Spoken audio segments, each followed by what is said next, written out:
This ChatGPT study hack is going to save you hours of time and improve your grades significantly. I'm going to explain to you how you can leverage AI and ChatGPT as your own study buddy or as your professor, question creator, but then in the right way. There's a lot of AI tools these days that just create average flashcards. They can summarize your material, but you need to know that practicing flashcards is very surface level learning. Reading over your summaries is passive learning. They are not effective and not efficient. So a lot of the tools that you can use these days, they're really great at creating the flashcards or creating the summary, but these are not going to yield you the results that you need for a real academic challenge or an exam at university level that is way more challenging and asking you questions about how to evaluate a case study and provide concrete answers on a difficult situation. That's what we're going to discuss today, how to use AI in the right way and make the most out of this. If you don't know me, my name is Tom Vorsler, also known as the Study Coach, and I help students and adult learners with science-backed learning, time management, and mindset methods to make sure that they succeed in their academic and professional career while maintaining their mental and physical health. First of all, I want to start by explaining to you something that we call Bloom's taxonomy.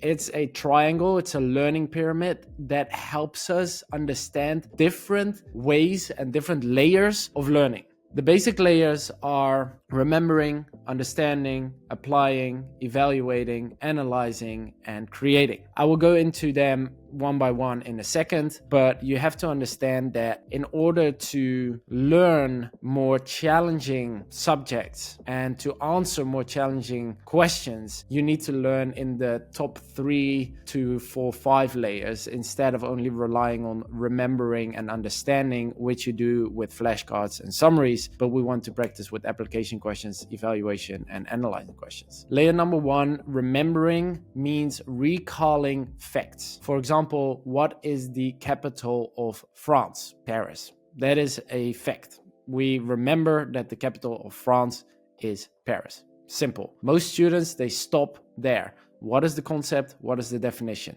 That's it. That's what you do with flashcards. Okay, so the second level is, do you understand something? Can you explain something in your own words such that it makes sense? This can be after you've summarized something or you describe something. For example, a question that you can ask, can you explain to me in finance or economic courses, what is a budget? Do you understand what budgeting is? What is a budget? Very simple. Use it in your own words. Don't make it too complicated. So level number 3 is, can you apply what you've learned? Usually with calculation courses or courses where you need to demonstrate your understanding, they ask you, can you apply something? An example question that you can get here would be, how would you apply Newton's law to a falling object? Exams love these type of questions because they start to figure out whether you really can apply the knowledge that you've learned in the course. So what can you do with the information? Level number 4 is whether you can analyze material, whether you can analyze a situation, whether you can analyze a case,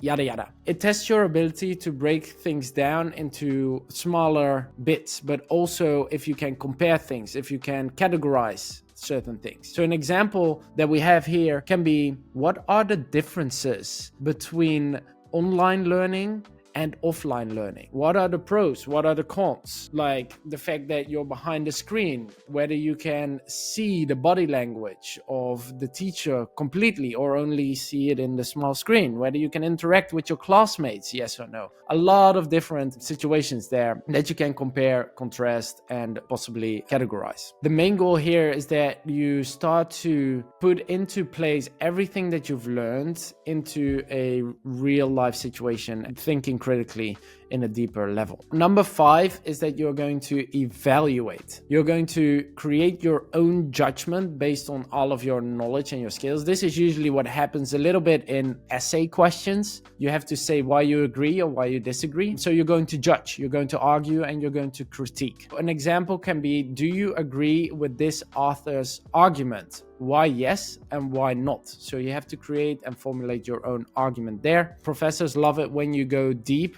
and you are reflecting your thinking process about why you agree or why you disagree. The last level is going to be level 6, about creation. Then you're going to use everything that you've learned to create something new. So you're going to design, create, invent, compose, anything like that. What you could expect here is, for example, you're doing a marketing course and then you have to create a new marketing strategy for a product by using behavioral sciences or behavioral psychology. So you have to understand what the different tips and tricks are to, well, market something, and then you're going to create a new marketing plan for a company. Usually this is used in assignments for schools. This is the highest level where you combine everything that you've learned and you create something new. Now, you might think, Tom, why do you explain all of this Bloom's taxonomy stuff when we wanted to talk about ChatGPT and AI? I'm going to share with you how you can use these different layers and AI to learn in the most beneficial and effective way. Because like we said in the beginning, a lot of AI tools, they get stuck at level 1 and 2, remembering and understanding. But on your exams, you're going to be tested on the applying, analyzing, evaluating, and creation levels. What you can do with all of this knowledge is you go into ChatGPT, and I'm going to show the prompt here on